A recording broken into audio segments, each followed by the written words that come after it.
8, 7, 6, 5, 4, 3, 2, 1, 0.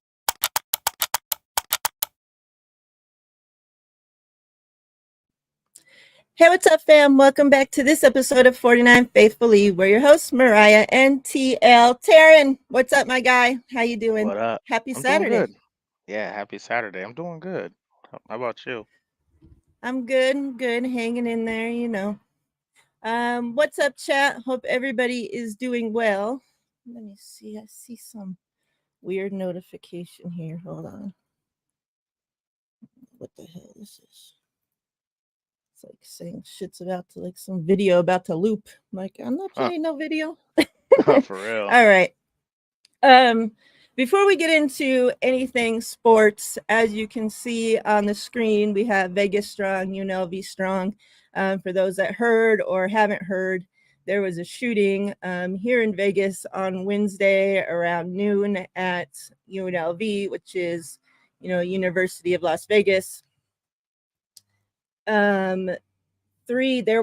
had 3 victims, 3 professors were killed in that shooting. The shooter was also shot and killed by university police.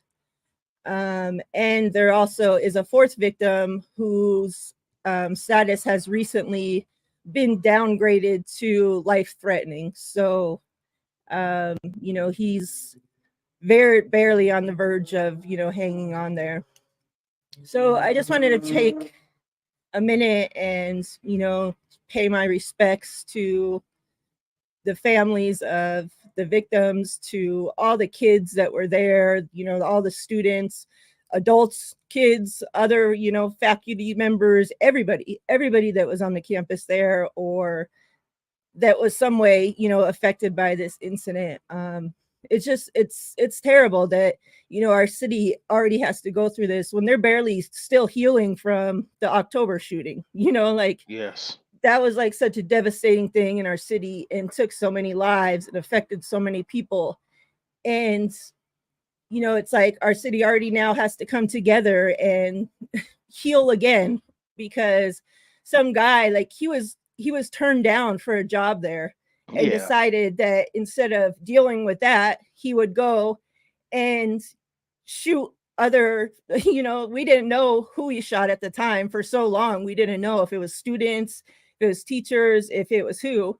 It ended up being other professors there, and it's like, did you think that you were going to take the lives of these people and then all of a sudden be able to take their job? Or like, Yeah, for real. they had jobs that you couldn't get, so you were mad? Like, it just, it's so disgusting. And, like, these kids now are traumatized. Like, that was their last day of in-person school before Christmas break, and this happened. Hmm. And it's like, I listen to so many kids talking about, like, they don't know if they'll ever be able to go back onto campus again. Like, they're traumatized. That school was locked down for hours and hours and hours on Wednesday. Those kids, Yeah. and they're talking about that their teachers were there, like, blocking the doors with their bodies so that, because they didn't know if the shooter was going to be coming to their class next. They didn't know what was going on. So many hours they were stuck there not knowing. And then the kids that did get out and stuff, like, they couldn't take their phones or anything, so parents couldn't get a hold of their kids for so long. Like, they were busing them to, like, a meetup point, like, off a campus, and it's like Yeah.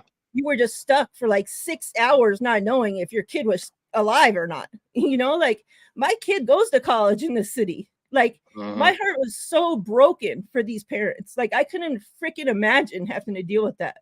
And like, luckily, like, and they said that he applied to other universities in Nevada and in Las Vegas, that he was also denied jobs. So, even though she doesn't go to that school, she goes to another university, another college here in Vegas, and it's Yeah. like, that could have easily been the campus he fucking walked on and decided to do this shit.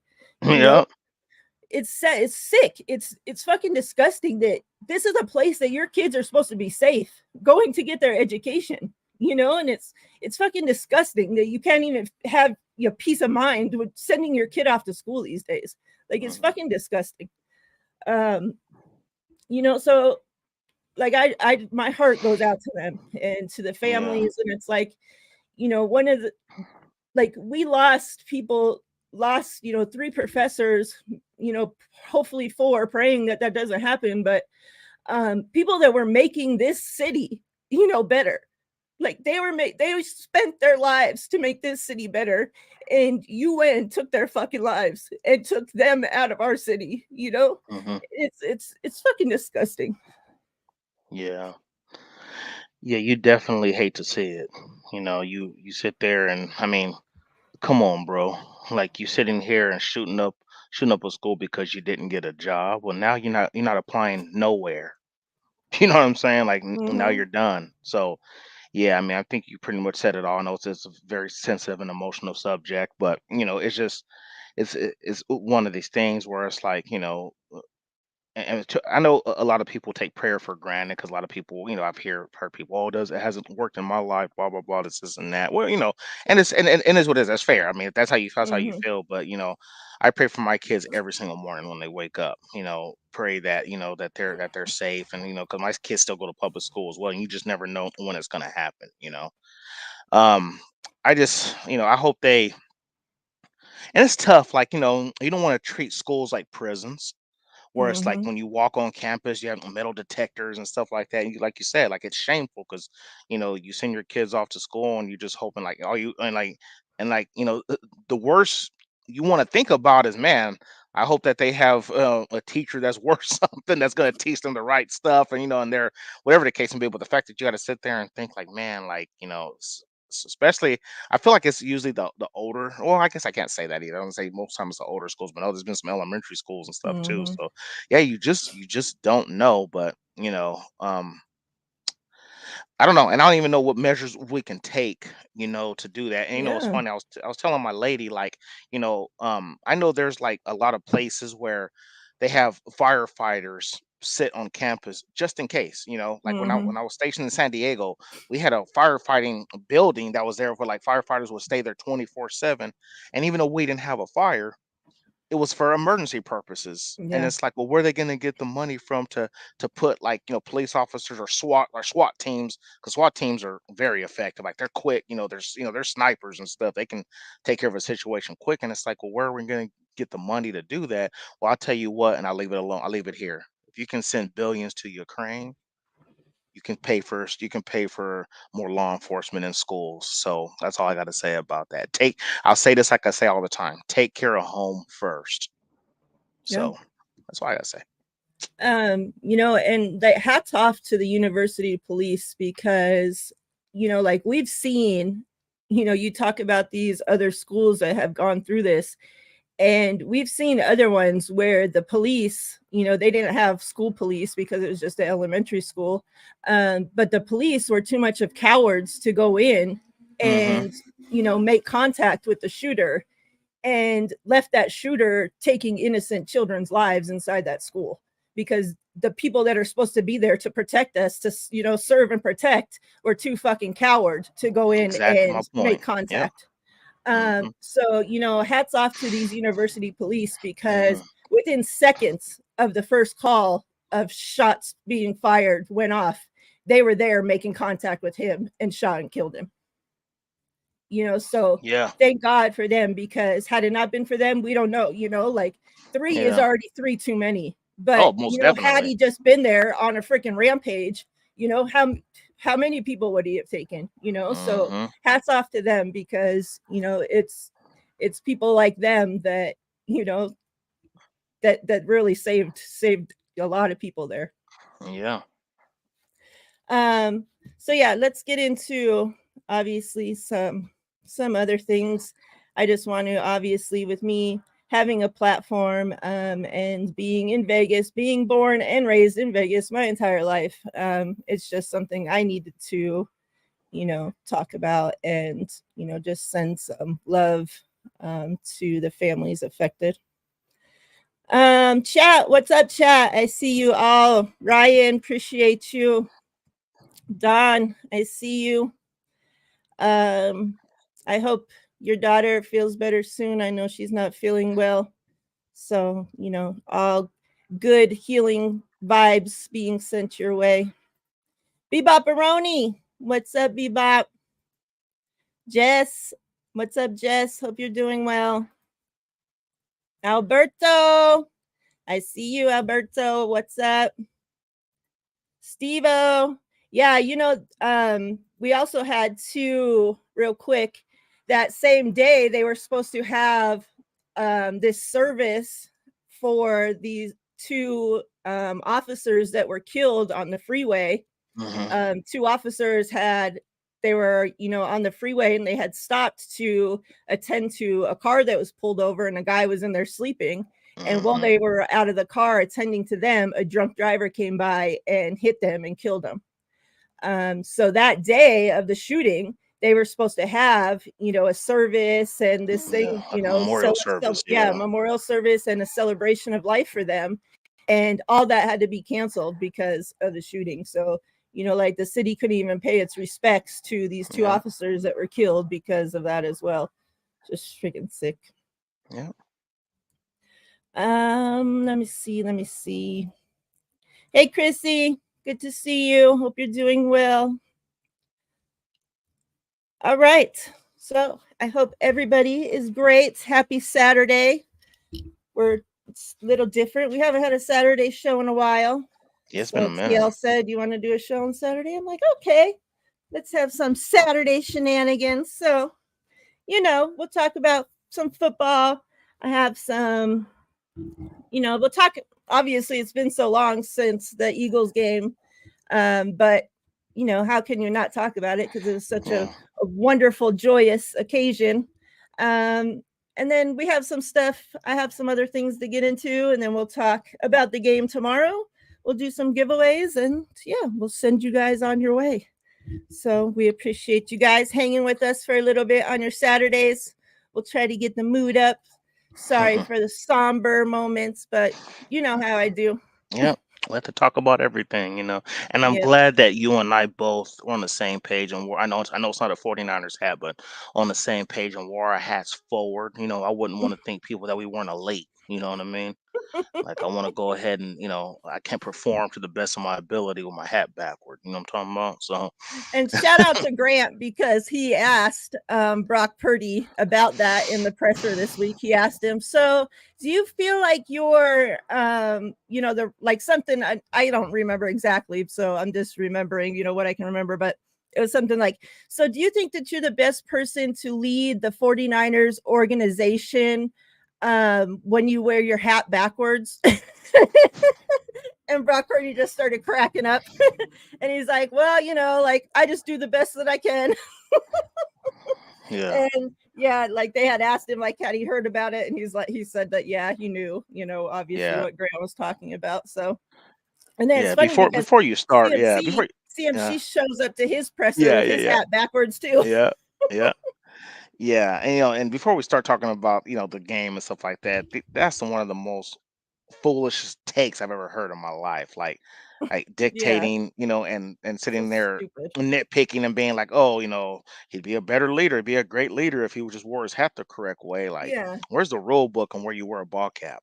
Like, it's just, I don't know. These people are unbelievable. That guy he just does shit for clicks. So that's he does. And it works for him. So especially when it's about the 49ers, because we get pissed and we ride for ours. So as much as we know that he's doing it for clicks, and we know that he wants us to retweet it and engage on it, it's like we still have to do it because it's like, nope, we're not just gonna let him get away with it. He doesn't, and all it does is keep putting money in his pocket. So so I've talked to. Hey, I see you. What's up? What up? Hope you're doing well over there in enemy territory. He's still over there, right? Yeah, he's still over there, like in the Fort Worth area. Yep. Hope you're doing well. So I've talked about this Eagles game already, but you haven't got to. So let me know how wonderful it was for you to watch the 49ers go in there and just beat the shit out of the Eagles. Like there was a point where it just wasn't even close. The score can be whatever it is, but it was the point where the 49ers were just dominating on every side of the fucking football, and it was like the Eagles just couldn't do shit right. So how you feeling? How How'd you feel about that game? Yeah. First and foremost, the comedy tweets that I've saw after the score was 35-13, talking about, oh, I would like to see this game with Hurts playing 4 quarters. It's hilarious. The game was over before that man even got injured. Like, Mhm. let's stop with the foolishness. Yep. I thought that was funny. It's not like it was 35 to 31 when he got hurt or Right. whatever the case. It was 35-13. And I've seen, these Eagle fans sit here and cry. They say, I know it's one of the things that people laugh at. They say fly Eagles fly, but it's more like the cry Cry Eagles Eagles cry cry. type thing. Yeah, because these fools sitting here and like really like, did you even think before you tweeted that out and say that the game would have been better? Or I like to see a full 4 quarters of Jalen Hurts. Dude, the score was 35-13. Game over, like little Flip said. You know what I'm saying? Yep. So I don't know what you guys were talking about. So it's funny. So I haven't even told you this, but I had a career change. Mm. So now I work graveyard because one, it helps me out with my acting stuff because I had to do a lot of stuff during the day. But two, now I'm doing something I'm passionate about. So um, I was asleep on Sunday morning when I got off work. And my girlfriend's dad called me. He was like, "Man, are you seeing the game? This is that." And like, no. He was, "Oh, you worked last night?" And I was like, "Yeah, I did, but I'm asleep. I'm gonna get up and watch the rest." When I woke up, it was 6-0 Eagles, and we were -6 total yards. Mhm. And I made a joke. I was like, "Well, it's funny because when I woke up, the Niners woke up, so I didn't have to see the bad football in the beginning." So it was just funny. Like as soon as I woke up, score, score, score. I'm like, man, Yeah. I'm glad I woke up at the right time. So yeah, it was just funny. So yeah, I mean, we dominated on all aspects, and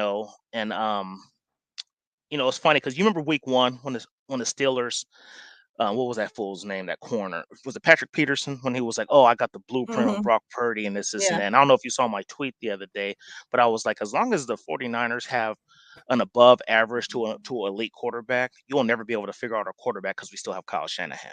Mhm. He's been dominating the league offensively for years, and nobody has been able to figure him out. And we finally have somebody now who runs his offense perfectly.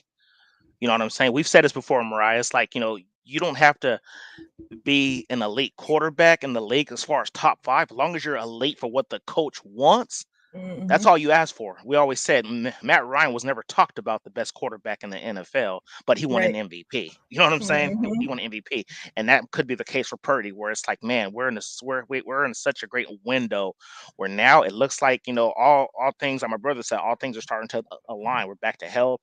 Brock Purdy's out there dealing. I mean, we got receivers. It's like pick your poison with this offense. And the fact that Brandon Ayuk is eighth in wide receiver Pro Bowl voting is Oh, atrocious. it's disgusting. Like that's atrocious. But it's like, and I'm thinking like, we have so many weapons. It's like it takes away some of his shine. You know what I mean? What Kittle's doing, what Debo's doing, Chris McCaffrey, and so forth. So, yeah. I know people have been hearing podcasts all week about this game, so I won't be too long. But yeah, just as I said, they just went out there and just flat out dominated. To go from -6 in the first quarter to end up scoring 42 points is just amazing. Yeah. And I knew Gina, uh, shout out to her. She was just like, man, she was like, I don't know who was out there wearing the Ronnie Lott jersey, but at the games, but somebody every time they wore the Ronnie Lott jersey against these elite teams would score 42. So Keep yeah, wearing it. yeah, keep wearing it. Exactly. Yep. Keep wearing it. And then my brother, he does, like, I want to say, correct me if I'm wrong, bro. He goes into people's homes and fixes appliances and installs appliances and stuff like that. Mm, okay. And it's funny, everybody just assumes he's a Cowboys fan because he lives out Mhm. there. So he walks in and they're like, "Hey, did you watch the game this week? This is that we dominated." And he was like, "Well, I'm a Niners fan." "Oh, you're a Niners fan?" And he was like, "Yes, I'm a Niners fan out in Cowboy country." And they were like, "I ain't gonna lie, I was rooting for y'all this week." And my brother was like, "Well, cool. We did a favor for you. Now go out there and Exactly. take care of business for us." You know what I Mhm. mean? So yeah, it's funny. Yeah, my brother appliance repairs. Yeah. So yeah, I love to see it. We're back on the road. Like I said, it feels like 49ers football from weeks 1 through 5 right now. Yeah.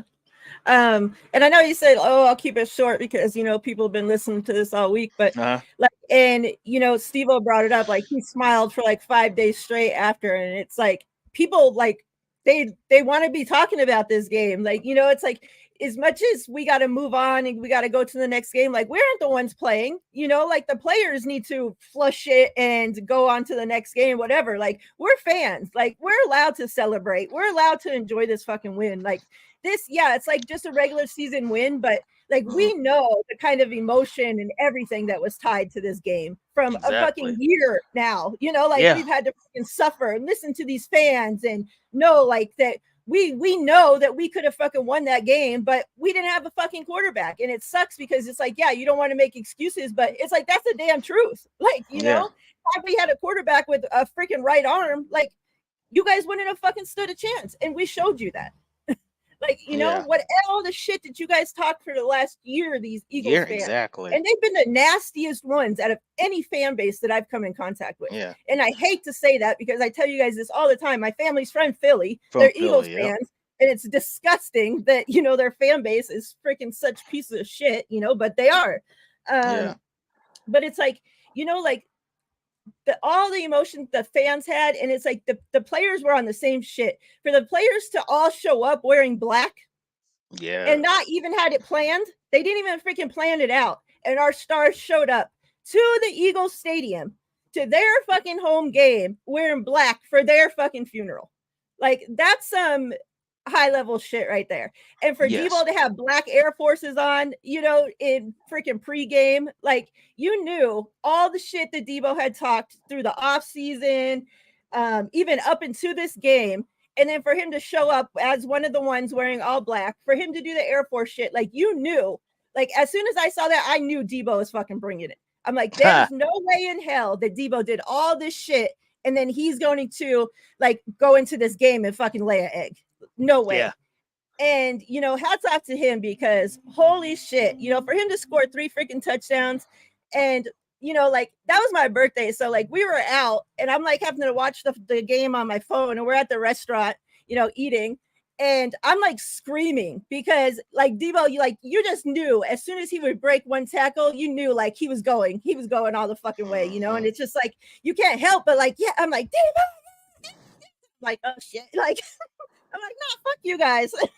So like this team was just so locked in, and it just like the offense, the defense, the special teams, Wisnowski, freaking Womack making plays on special teams, such a freaking stud.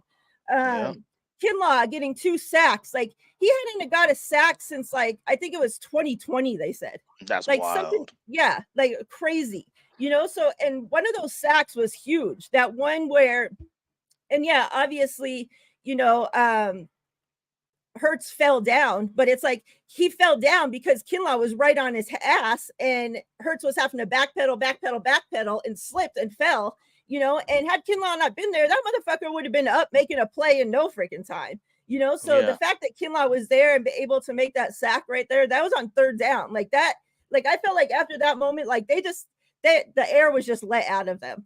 Like, even though they ended up scoring additional points, like honestly, I felt like after Ayuk scored, and it was so fitting, Ayuk scores the first touchdown on my birthday. Loved it. Thank you. That after I felt like after it went to 7-6, even though the score changed so many different times after that, and we know that they drove and that they scored points and yada yada, but I would never fear them again after that 7-6 point. Because the 49ers, the 49ers that rolled out there, those first 2 drives, the offense, 3 and out, they looked like shit. They couldn't get shit going. Purdy was sailing balls. Fucking CMC was not even in the game plan. Like the shit was a mess, and then the Eagles offense had they just went down the field like fucking nothing. They're like getting this chunk plays on our defense. And I'm just like, oh my God, like disaster fucking first quarter. But for us to only be down 6-0 after all that fucking mess, huge hats off to the defense. We were fortunate, to be able to hold them to field goals after, them doing that. Like we had solid ass defense in the red zone after both of those drives in the first quarter. So for us to only be down 6-0 at that point, and then us to come in and go Ayuk to score that touchdown, I'm like that they missed their chance. They could have been up 14-0 at that point. And I felt like, you know what? They missed their chance. That's Yeah, it. they sure did. We're not going to let them, that they're not going to get another chance to win this fucking game. Yeah. And I just felt it. I'm like, this team, what that drive for Ayuk to score, and then the way our defense just came out after that, I'm like, they're not going to. Like, I had so much confidence in this team at that point where I'm like, we're winning this game. There's no doubt in my fucking mind.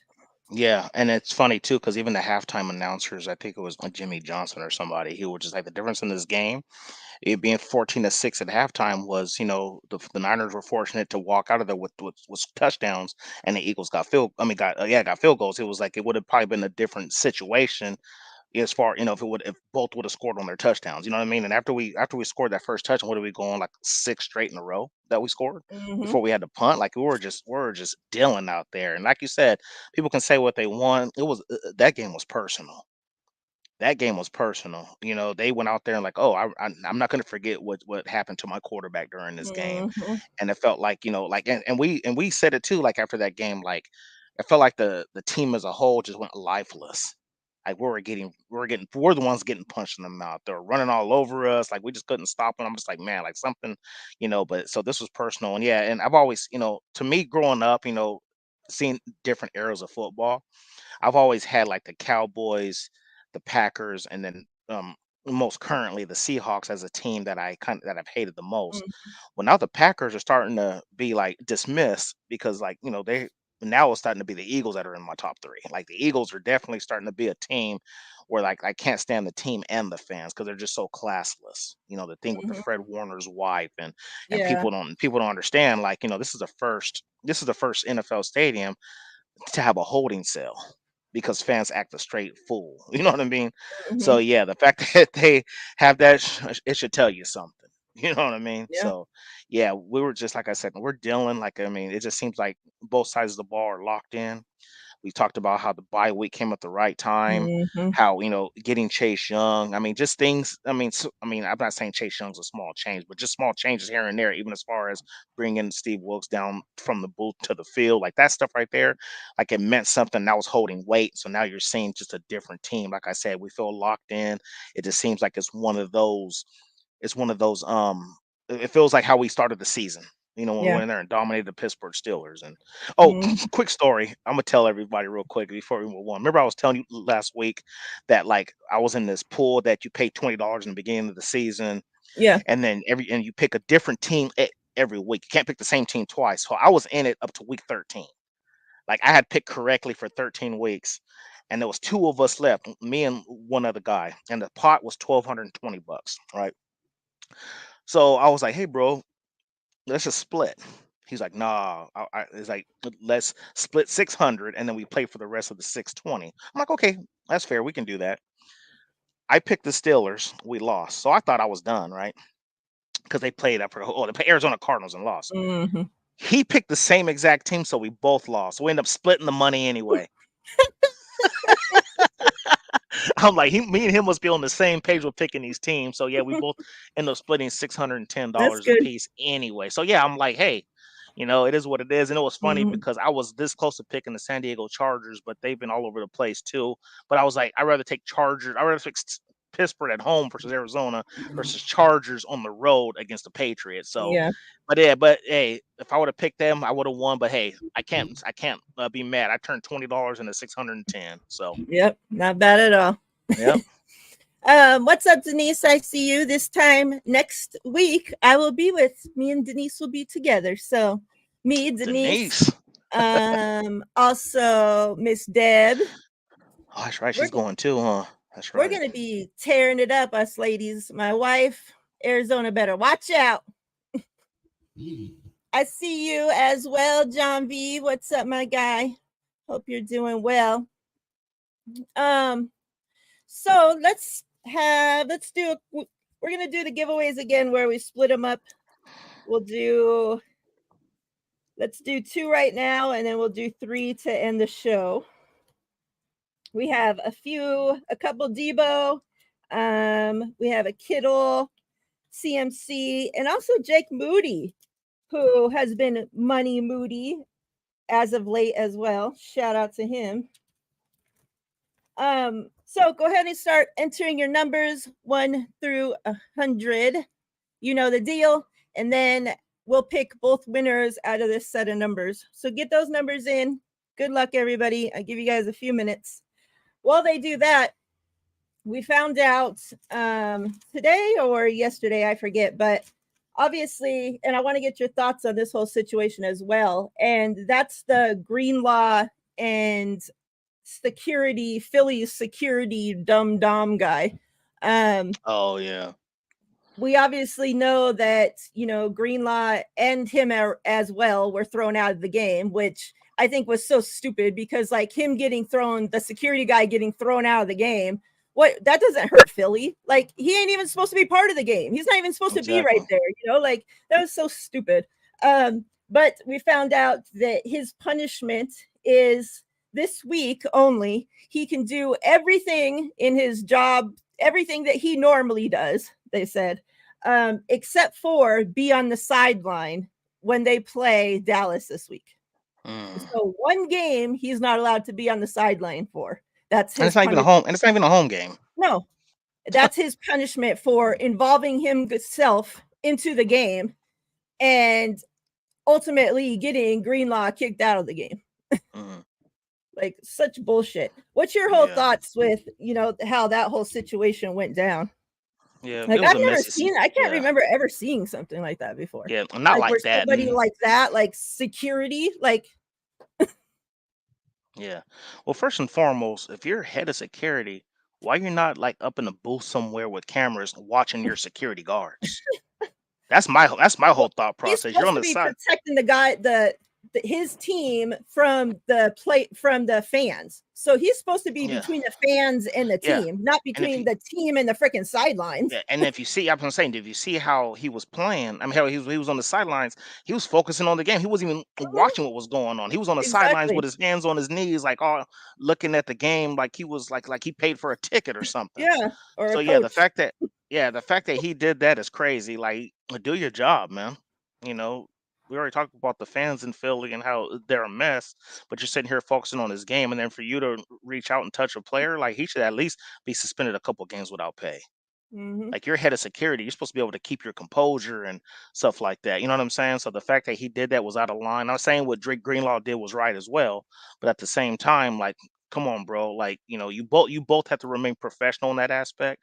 But the fact that this man was down on the field, and like all up in the players' faces and stuff like that. To me, if I'm ownership, I'm like, show me at that point where you were doing your job.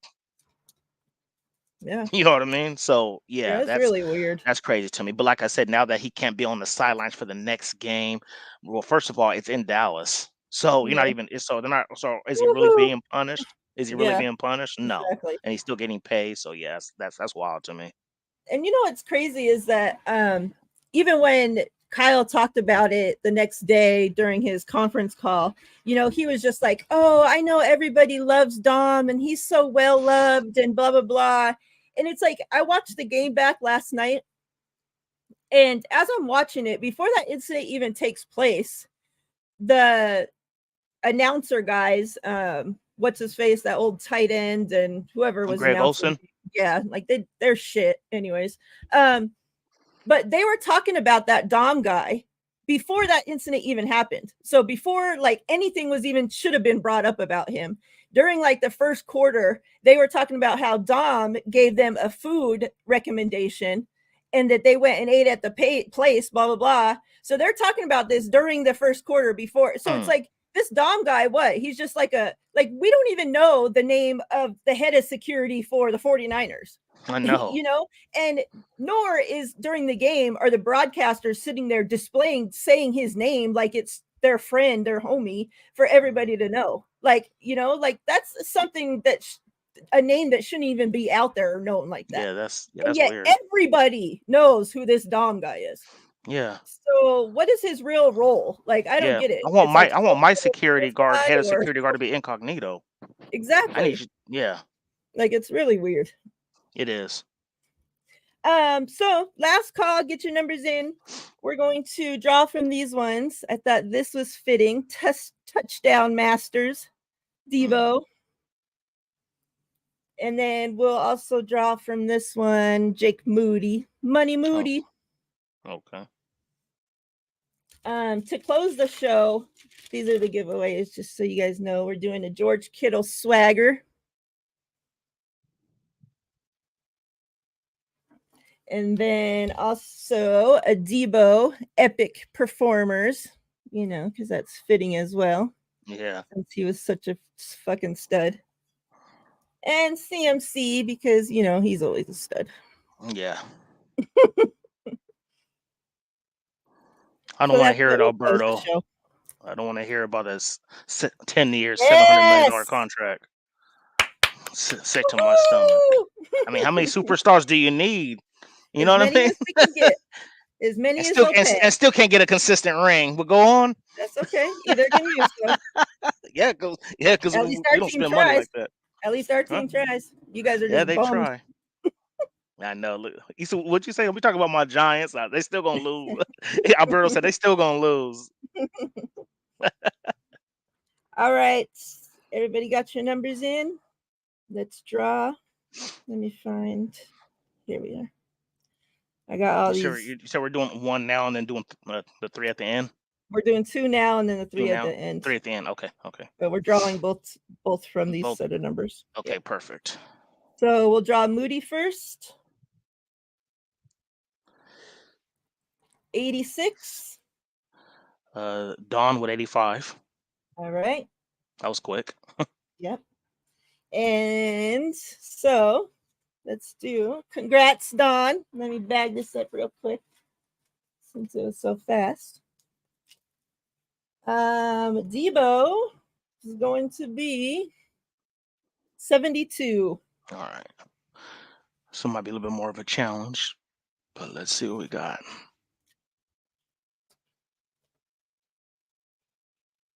Congrats, Don.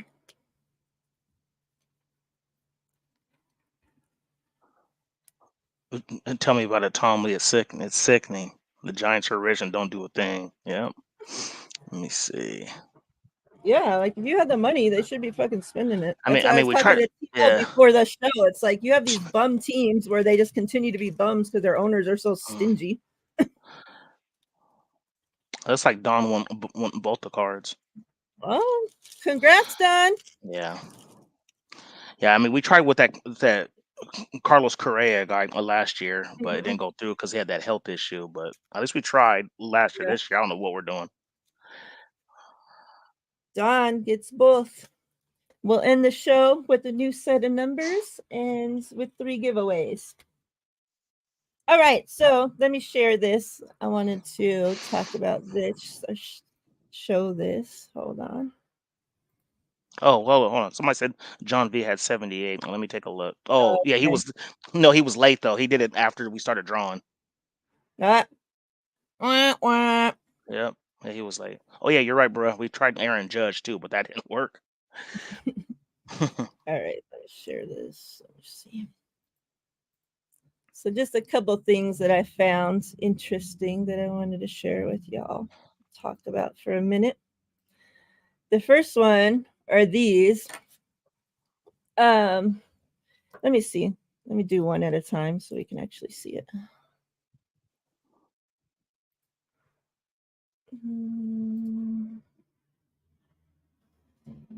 So you had talked about Brandon Ayuk, about his Pro Bowl voting and how disgusting it is. And this shows you like how great, and it's PFF, so say what you want. But, the thing is that they're grading all the wide receivers. So at least, we can see, and they have him graded as the first wide receiver in the NFC and the second wide receiver overall in the NFL.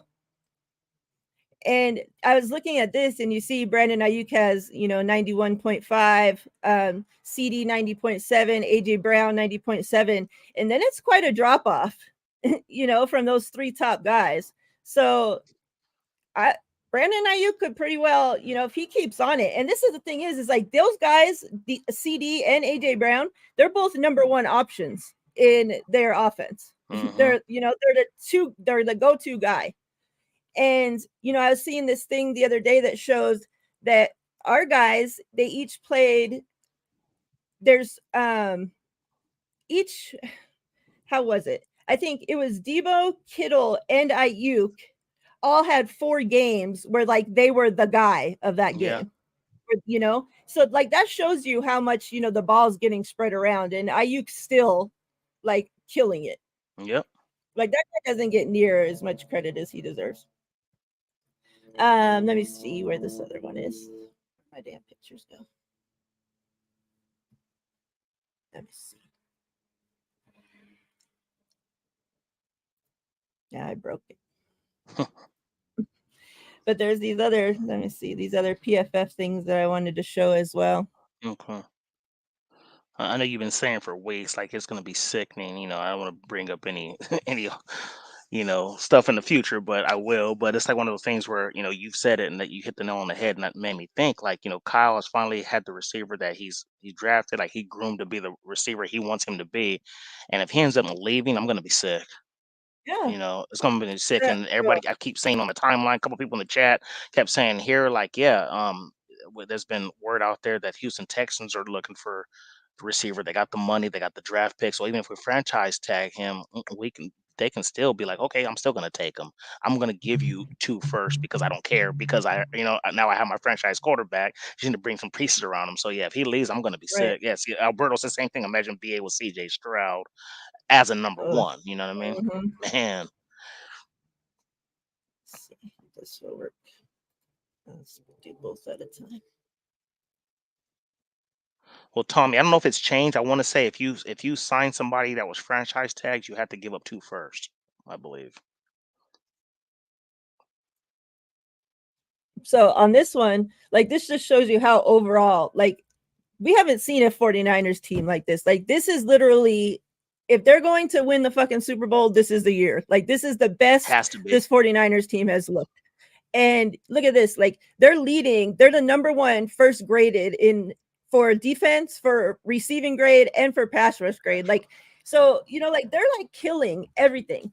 And then the 49ers top 5 players this season by PFF grade, we have the number 1 running back, we have the number 2 wide receiver, the number 1 tight end, the number 5 tackle, the number 1 edge, and the number 1 linebacker. Man. Like it's not even just about, oh, Brock Purdy has all these weapons. Like this entire team, offense and defense, is just so fucking stacked. Like we have to be able to take advantage of this. Yeah. So man, like shout out to them. Like your brother said, like they really are freaking balling for real. Yeah.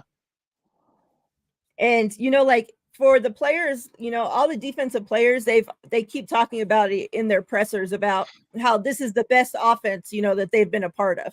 Like we know that the defense had to carry this team with Jimmy Garoppolo under helm for so many years. It had to be the defense. If the defense had a down day, forget it. We weren't winning. It's like the defense had to be on top of their game at all freaking times. And now they have an offense that's putting up, consistently at least 30 freaking points, all the way up to 40 plus, like, and they're you have to, as a defense, like you have to fucking love that, knowing that, yeah, we're going to bring our game and we're going to be the best that we can be. But God forbid if something happens, if we don't get a turnover, if we don't intercept the ball, if we don't cause a forced fumble, well, you know what? Our offense is going to be actually able to carry their own ass and carry their end of shit, like, it's amazing how well, because not that much has changed on our offense. You figure we added CMC last season, but we saw CMC with Jimmy, but it was the best we had seen Jimmy look, but still not even close. The offense was it to how it's looking right now.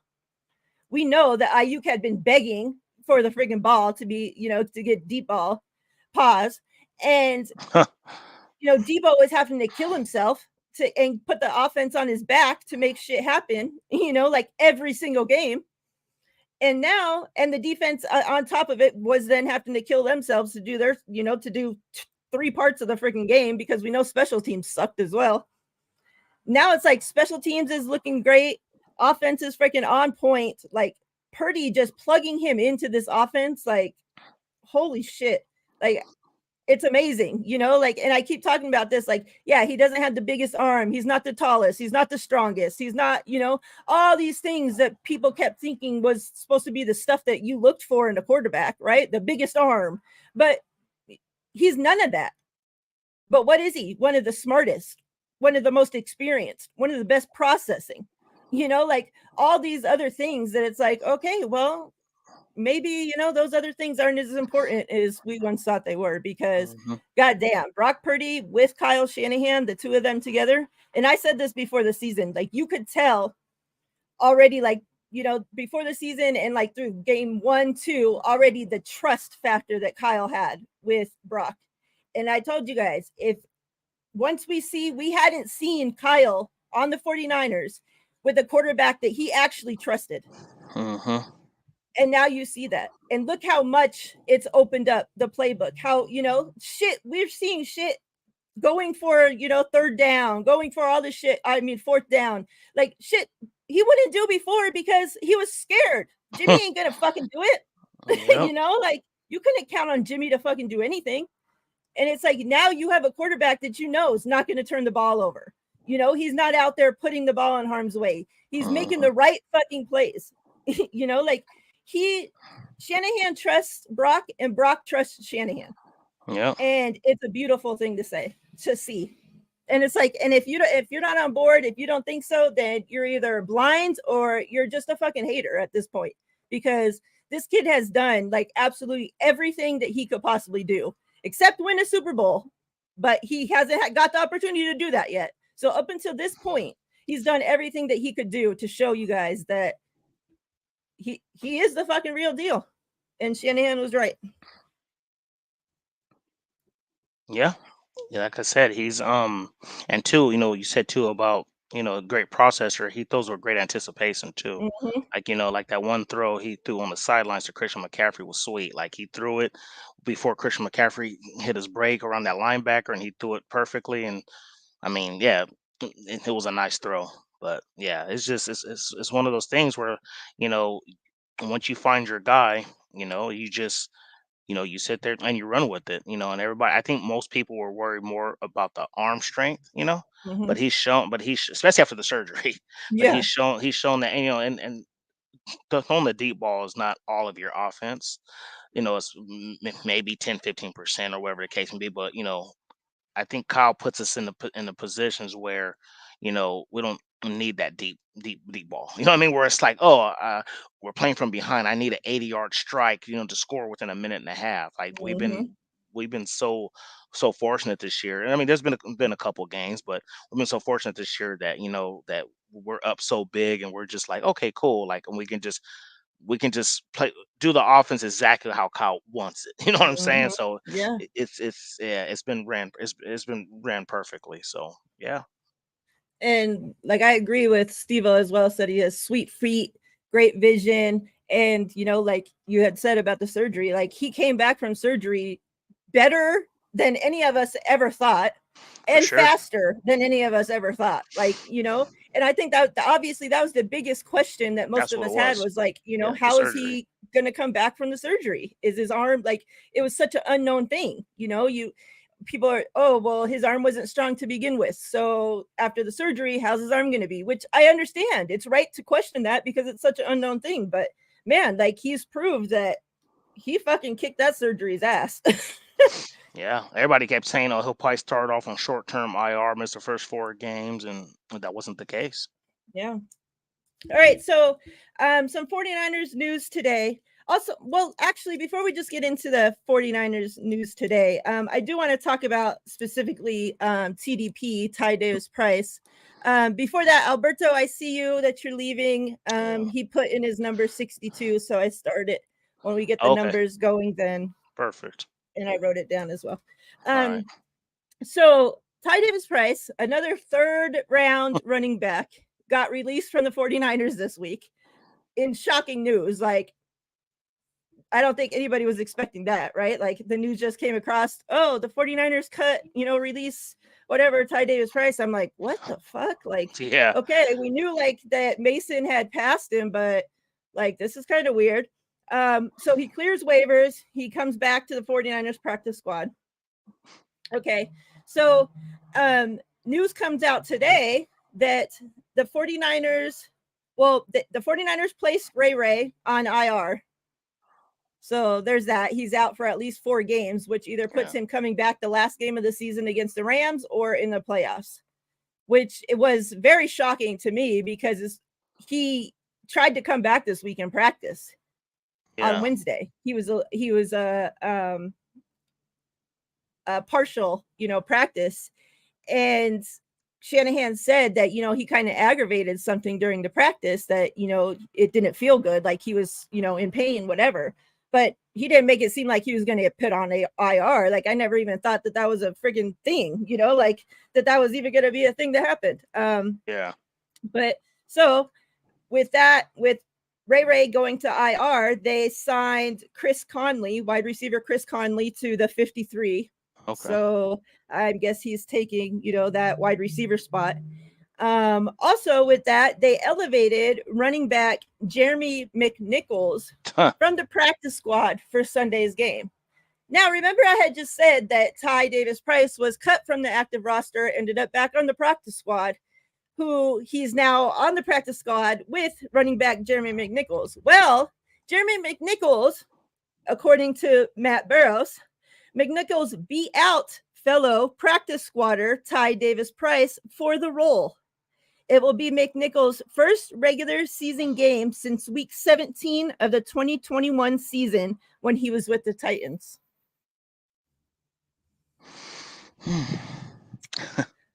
So, another third-round running back, like back-to-back, that, like, what's the deal? Like, when we saw him during the preseason, he didn't look that bad.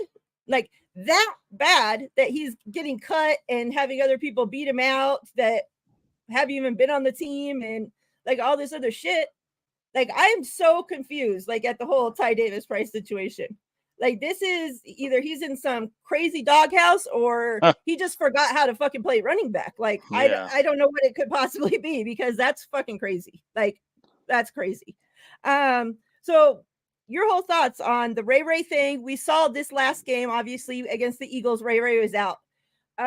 We saw Debo return, and we saw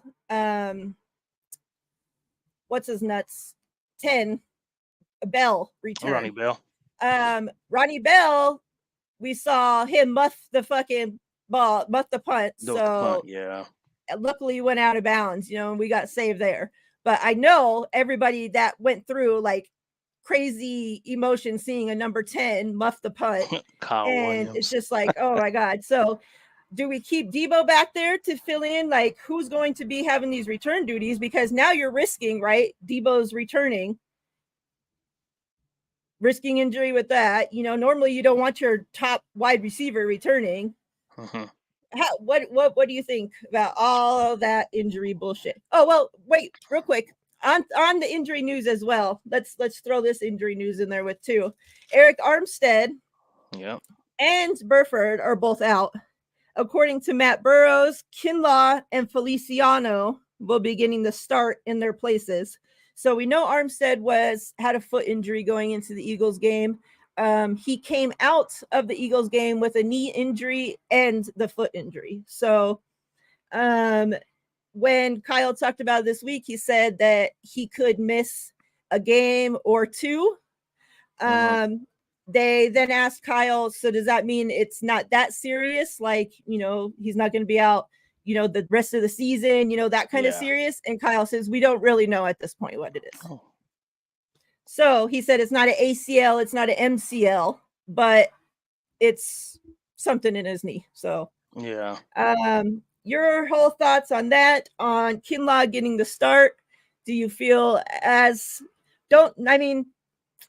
without getting into the Seahawks game too much, I guess. So Ronnie Bell, he's a smart player. I think he'll figure it out. I'm sure they've been practicing with him all week. Dude's a baller. I just think it's one of those things where, I think that was. No, I don't know if that was his first game doing that or not, but yeah, I think he'll be fine. Now, if he goes out there again and he's having some issues and stuff, then I think at some point you think about, okay, maybe we should put Debo out there. But I think Ronnie Bell can handle it for a few weeks while Ray McCloud is out. Eric Armstead, good thing we have depth. Mm. Javon Kinlaw, he got what, 2 sacks. Yeah. Like he's been This is the healthy best this I think year. that we've seen him. Yeah, and that's and I don't know. I don't, good for him. That's all I'm Mhm. gonna say. Good for him. I just, I don't know what's gonna happen with him in the future, but he's been great. And then Collier Davis actually came in and played pretty Yeah. solid too. And he got a So, sack in his and he first got a game. sa- and he got a sack. So yeah, so we've always talked about this D line depth. It's really good. So with Mhm. Aaron Armstead being down, maybe if we didn't have Chase Young, I'd be a little bit more concerned. But we got 3 beasts on that defensive line. So, so anybody that comes in, they could probably put me in and I can create some pressure. That's like that's how deep we are. TDP, I mean, everybody's in the chat's pretty much hitting the nail on the head. Even when we drafted TDP, I think I had told you, I'm like, I don't like that pick. I was like, I felt like it was kind of a reach. He was a Ritzy. Yeah, after I felt like he was kind of a reach. And I was just like, why do we take a running back this early again? Like, didn't they Mhm. learn from Trey Sermon? And I get every running back's not going to be the same, but you know, the thing with Kyle, man, Joe Williams in the 4th round, Trey Sermon. I feel like if you're going to get a running back, go the 5th round or later or Mhm. undrafted. Like, you have more success with the Jordan Masons, the Yeah, what's his name, Matt Breidas, the Elijah Mitchells. Even though he's been hurt, exactly. but he's Mhm. still solid He's when he hurt plays. again. Oh my Yeah, god, he's hurt exactly. again. Yeah, yeah. Feel bad for the guy. It's a wrap for him too. Unfortunately, after this season, but yeah, I don't know. These injuries. I'm just glad the injuries aren't serious. We've talked about how this team is rolling, and we're like a well-oiled machine right now, so it's good. And we just I just pray that this team can finally stay healthy, especially in these crucial moments coming Yeah. down the stretch. Um, yeah, I mean, injuries unfortunately are a part of the game. The next man up. But yeah, the fact that TDP though can't beat out a Jeremy McNichols right now who has bounced around is crazy to me. That means it's not looking good for him. Like, there must be something going on because his ability to run the ball, I don't think is the issue. It could be something with his blocking. Maybe he doesn't really understand the playbook. But you look at the last few years, with these running backs coming from LSU, they really haven't done that much of a job. You know what I mean? Like the Mhm. Leonard Fournette was supposed to be the next best thing. He hadn't done nothing. And you had the guy Clyde Edwards Hilaire. Now he's getting beat out by what's that guy's name? I forgot the Pacheco. guy's name. Pacheco, Isaiah Pacheco. Yeah, he's getting beat out by him, who was like a 5th round pick. Like, Mhm. these LSU running backs really haven't been doing their thing. So I don't know what's going on with TDP. But yeah, Kyle, leave the running backs alone early. Just get your guy. I mean, glad we have Christian McCaffrey for the next couple of years. We don't have to worry about that, but we still need some solid depth. So Elijah Mitchell, if he happens to go, if you want to get a running back, and everybody keeps talking about, oh, go out and get Frank Gore's son and all this other stuff, Mhm. but I hope yeah, so, and especially Jerry because Rice's Frank Gore's son, and yeah, I working in mean, that, in the draft, like, department now yeah, for the 49ers. So it's yeah. like we saw the Cowboys do that last season, remember? This last draft where Yeah, they with Deuce drafted, like, the Vaughn. guy's son. Yeah. Yeah, that guy It's Deuce like, I Vaughn. hope we Yeah, could do that with Frank. Like, you know how yeah. awesome that would be to bring Frank Gore's son to the faithful? Like, Mhm. that's just awesome, Yeah, I and think. everybody who's seen my son always say he's my twin, but man, Frank Gore's Yeah. son is like reincarnated. Like, he just Mhm. spit him out. Like, it's crazy. Like, my son does look like me, but man, Frank Gore's son spitting image. It's crazy. So yeah, those are my thoughts on the injuries. But yeah, TDP, come on, man. I need you to get it together. Like, this is crazy. The 3rd round pick. I remember you're the one that told me too. You sent me the video after he was drafting. You're like, well, listen to the call that Mhm. Kyle made. He's like, are you ready to run the rock? And Yeah. Like, you're gonna he be looks our fresh. guy. Yeah. Mhm. So I don't know. Like, as good as Kyle is with getting the guys he wants and stuff like that, he really does a bad job, honestly, with these running backs. Like, it seems like that's like his Achilles heel. Like, that's just something he Mhm. struggles with. So, and then when everybody says, well, he had Devontae Freeman and Tevin Campbell, yeah, but he walked into those players. You know what I Yeah. mean? So, yeah. So let's get into this. And Dawn, I saw you. Dawn's daughter 6, so she's going. Mhm. She put in her number 54 already. Some little other injuries that have to do with the Seattle game. On Seattle side, which was kind of surprising. This week, Geno Smith wound up on the injury report with a groin injury. They have him listed as questionable, but I mean, I don't like. I think that's like a really questionable one because, like, from what I heard, Drew Lock was getting like preparing to start. So, yeah, we'll see how that goes. But and they also said that normally when you end up like, he wasn't on the injury report last week. Like he wound up on the injury report from practice this week. And they said normally when you wind up on the injury report like that, especially with a groin injury like that, like you don't end up playing that week. So we'll see. Kyle was asked about, planning without knowing, what quarterback you're going against. And he was like, well, they're pretty much the same style quarterback. I don't plan on them, changing the scheme up too much to, he's like, so it is what it is. Also for that game, and we know that Kenneth Walker was out last week. I mean, not last week, but last time that we played last week as well. But last time we played them, he still, like, they kept saying like, oh, he was supposed to return this week, but he didn't practice this week. On top of that, their backup running back, Zach Charbonnet, is also questionable and didn't practice this week either, with a knee injury. So yeah, I mean, they have quite on questionable right now for the Seahawks. They have linebacker Jordan Brooks, cornerback Trey Brown, running back Zach Charbonnet, wide receiver Dwayne Eskridge, defensive tackle Jaron Reed, quarterback Geno Smith, and running back Kenneth Walker. And then the 49ers are sitting without, obviously, we already talked about Armstead, Ross Dwelly, Rayway, and Burford. Doubtful is cornerback Darrell Luter Jr. and running back Elijah Mitchell. So most likely he's not going to play. Yeah, no. Well, the fact that they brought up Jerry McNichols just probably shows that what's going to happen. Yeah. Exactly. And real quick before we before that, what do you think about Zach Ertz? Like, would you want him on this team with Ross Dwelly being done? I mean, we had talked about it Tuesday night, and like I talked about, like, if it moved the needle, and I'd said that like I didn't see like it being a needle mover. But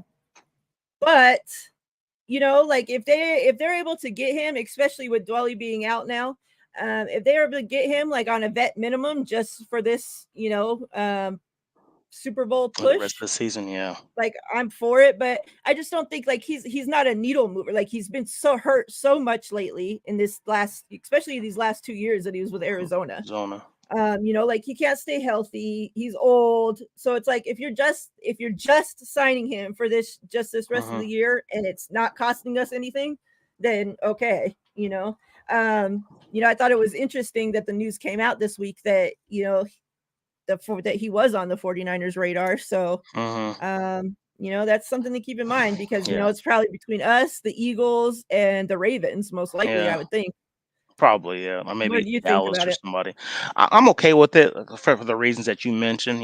His receiving ability has diminished. He's not the same. He used to be a top 5 tight end in his prime. He was really good. But I would say right now, if he can come in, because he's still a pretty solid blocker. And we've always talked about our backup tight ends not being able to dominate, on the line of scrimmage. So if he can come in and be that blocker and help someone on that right side, and then we can use Kittle more as a receiving weapon, that would be awesome. Because now you don't have now you're using Kittle to his full capability as a receiving threat. Because now you have a vet blocking tight end that can sit there on the line and help with that aspect. So if you can do that, like you said, I don't know what his contract, I don't know what he's looking for. Maybe they're looking for him just to pay, for whoever team signs him to pay the rest of his salary for 2023, and so be it. I don't know what our cap space is looking like for that, but yeah, he's always been solid though. So yeah, I get it. He's been hurt and stuff like that, but if you get him, and it's funny too. You know how people are. He got traded from the Eagles or whatever it was. Yeah, got traded from the Eagles when Arizona was good. Remember a couple years ago when they started off like 8-1 that year, and he's been terrible. It's funny how when somebody gets traded to a team that's on a Super Bowl run, all of a sudden they get a little bit rejuvenated. You know what I mean? Like, oh, all of a sudden now they got a little nastiness in them, and it's like, where'd that come from? You know what I mean? Well, and you're more willing to play through shit, right? Exactly. Like if you're playing for a Super Bowl or if you're 1-7, like why are you going to play through injuries when when you're Arizona's not won two going anywhere? games. Yeah. Exactly. So yeah, so it might be one of those things. So yeah, if he can do that, and then like somebody like No Borders just said in the red zone, that'd be nasty. You put him on the right side by McKivis, and you also have Kyle Hughes check in there. That red zone offense could be very nasty, where a run game couldn't even improve, which is scary with Christian McCaffrey. Yeah. So Yep. yeah, those are my thoughts. But yeah, it's funny. I pay attention to the spreads and stuff. So with all these injuries and stuff for the Seahawks, because they have a lot more than we do, it sounds like, we have the spread went from -10.5 to now -13.5. So they're expecting Oh us to yeah, win the by at last I saw least two I have scores. at 10.5, so that was the Yeah. last I Yeah, saw it. I just checked right now. It's 13.5 now. Wow. Yeah. Wow. Yeah. That's interesting. That cuz that was when I checked, that was when I was live with Steph. So that was Mm. Thursday. Oh, so yeah, so now 2 days later with all these injury reports and they Mhm. getting closer, there's a lot of people who wait to bet because they want to see Mhm. injury reports. So with that, him, with and I don't think it's just Geno Steve-O. You got, Kenneth Walker's a very solid running back. Well, And Zach Steve-O Sharp. says he thinks Kenneth's playing, but I haven't seen that. Oh yeah, I haven't seen anything, and we could be wrong. But then and then too, like the backup running back is really good as well. So yeah, I don't know. It's yeah. So from 10.5 to 13.5. So yeah, they're expecting us to win by at least 2 touchdowns. So we'll Yeah. see what happens. Yeah. Hold on one second.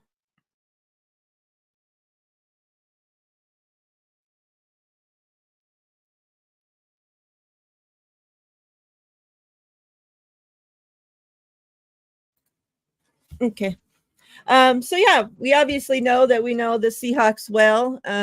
We just played them 2 weeks ago. I'm hoping that the bird hunt continues. Um, and just for like, we have to play two punchable coaches, like back to back to back, like. So I'm hoping that we get to see Pete Carroll as mad as he was 2 weeks ago, where he's I said this with Steph, where he's taking out his gum. Did you see him? Like normally they don't ever show that on TV, but the Seahawks fans say that he always does that. He's chomping away at his gum and he gets mad and he takes it out and he just throws it. He tosses it. Yeah, like he throws it into the stands. He throws it. I was listening to the Seahawks fan. He was saying like they're waiting for taking bets on who will be the first player that walks through and gets one, like the piece of gum stuck to their friend in their helmet. Yeah. Like that's so disgusting. But like that's when he's really mad. I guess that he chomps that gum and he takes it out and throws it. So hopefully we get to see that. But how you feeling going into this game? A lot of people are talking about this could be an upset. We know that, the last time when the 49ers beat the Cowboys, totally kicked their ass.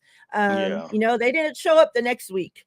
That's what started our 3-game losing streak. That's Um, true.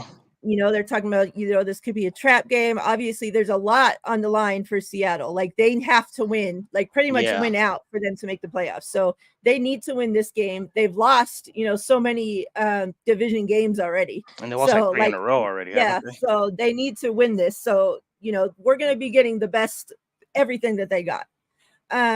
With all that being said, I'm not, feeling any less confident in my team. I think the guys are well aware of what happened after, they played the Cowboys and well aware of what's at stake if they lose this game Mm-hmm. as well. Um, Yeah. they know that there's a lot, things are getting down to the nitty gritty. Like if the Cowboys beat the Eagles this week and Mm-hmm. the 49ers win, like we're having our own destiny, We're like in the first playoffs, place. we're having the Yep. playoffs come through Santa Clara. So, like they need to freaking show up for this game and not let it be no kind of trap game. Yeah.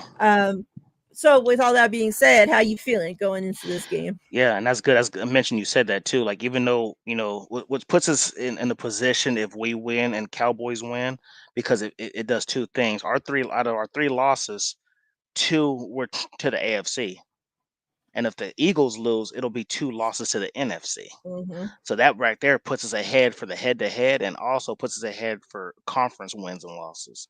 We'll have a better conference record than the Eagles, so that'll put us solely in first place. You know what I mean? Mm-hmm. So yeah, like I said, I don't sit there and depend on other teams to do the nasty work for us. But like we said, like we went there, took care of business, and of course, even though we need to take our own business. It would be nice for the Cowboys to go get this W tomorrow. You know what I mean? Because then, like I said, we helped y'all out last week. Do us a solid this week, and not only doing it for the Niners, because I know that probably makes you sick to your stomach, Cowboys fans, but do it for yourselves. Yeah. Like if I'm you beat expecting them, the Cowboys. The Cowboys are at home. The yeah, Cowboys like already that, lost the first division yeah, game that was in yeah. Philly, so I think the only thing, and told my lady, because as you know, she's a diehard Cowboys fan. Only thing that sucks is when you play a good team off of a bad loss. Like that's what always yeah. sucks. It's like, Mhm. man, like, okay, yeah, like I know, they lost a game, but they got beat pretty badly. They got embarrassed. Now we have to take care of home because the Eagles are gonna come in pissed off. Yeah. Period. You know what I mean? They're gonna come in pissed off. So, but the Cowboys have been playing a very good football. You know what I'm saying? So we'll see what happens. But yeah, this spread, I'm a spread guy. I always look at how it looks, and it was funny. I was telling everybody last week, like the Eagles have been so I wouldn't say so good, but they find out how to get wins. So the fact that I saw the Eagles were +3 at home, I go, oh, the Niners are winning Mhm. that game because the simple fact you look at the casual fan who doesn't understand football will be like, "Oh, Eagles +3 at home. I'm taking that. Yeah. I'm taking that. Oh, the Eagles gonna win. They'll even if they don't win, they'll keep it close." So Mhm. I'm like, okay, you think that? Bet the opposite of what people are thinking. So with this being said, -13.5, we're gonna win, I believe. I don't see a blowout. I don't. I just have a feeling, like, and if I'm wrong, I'll come on here and say I'm wrong. We're gonna win this game, but I'm gonna say we win 30, 30-20. That's what I'm gonna say. I think we win by 10. I think they're gonna cover close to the spread to what it was, not what it is now at 13.5. It just seems a little bit because everybody's gonna look at how we dominated Philly and be like, oh, we dominated the Eagles in their hometown. We're gonna blow out the Seahawks too, which Mhm. is very possible. But at the same time, I look at stuff and I'm just like, I'm not sure about that. But like I said, so my score prediction is 30-20. It could be ugly early. You know what I mean? We can like it Mhm. was the last time where it's like, what's the name? Drew, what's that guy's quarterback? Drew Drew Lock. Drew Lock. Yeah, I don't know. I don't know how that's gonna be, but I don't and I think the 49ers are past the point where they underestimate opponents now. That 3 game stretch just kind of did a number on them, and they're just like, "Nah, I can't do Mhm. that. I need to keep Yeah. this focus." So yeah, we win this game, but yeah, like I said, I don't think it's a big blowout, but we do win by 2 scores. All right, get those numbers in. Number 54 is taken by Don, and number 62 is taken by Alberto. So, other than that, get those numbers in. And We're JV, going put to that number draw. in, brother. He was Yep. asking earlier. Put down that frying pan. Put the number in. Put down that frying pan. This is we're going to draw from these for CMC, Debo, and George Kittle. We want to go see you next, JV. When we went to Detroit, we were talking about you. So we're like, yeah, now we got to go to Cleveland and see JV, go visit him. Mm-hmm. Hi, Miss Debbie. Can't wait to be hanging out with Miss Debbie in a week.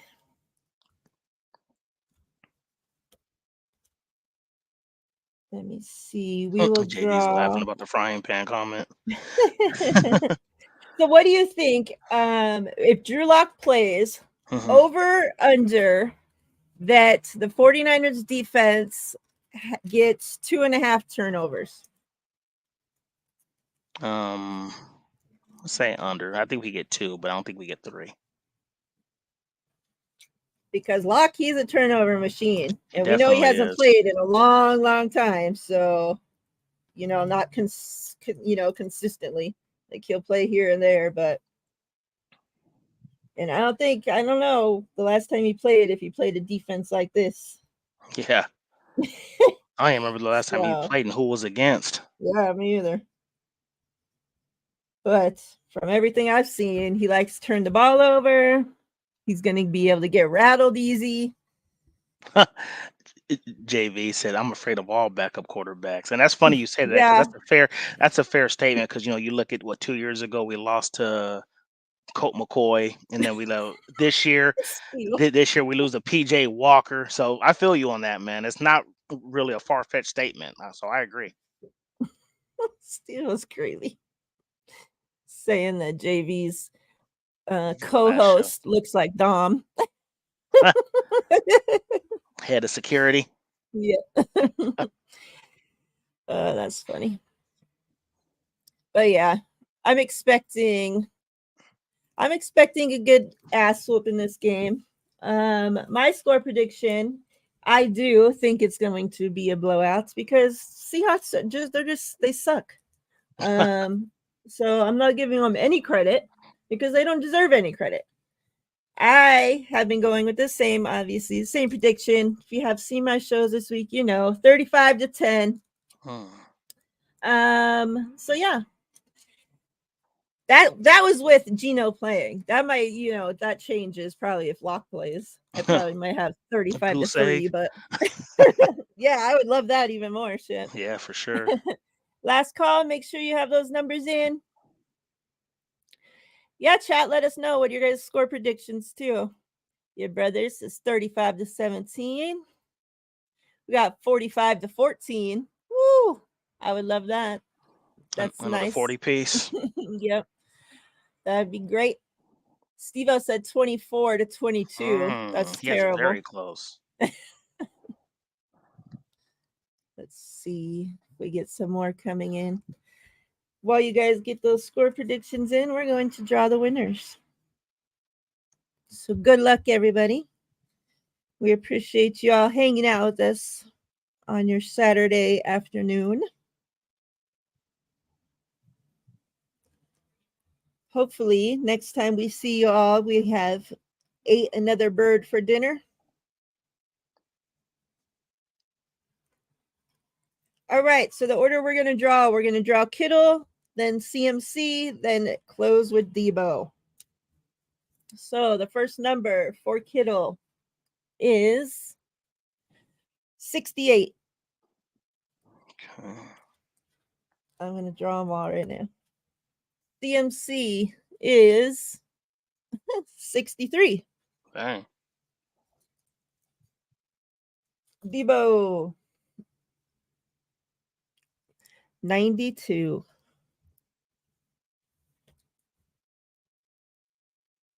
Can you tell me the first number again? 68.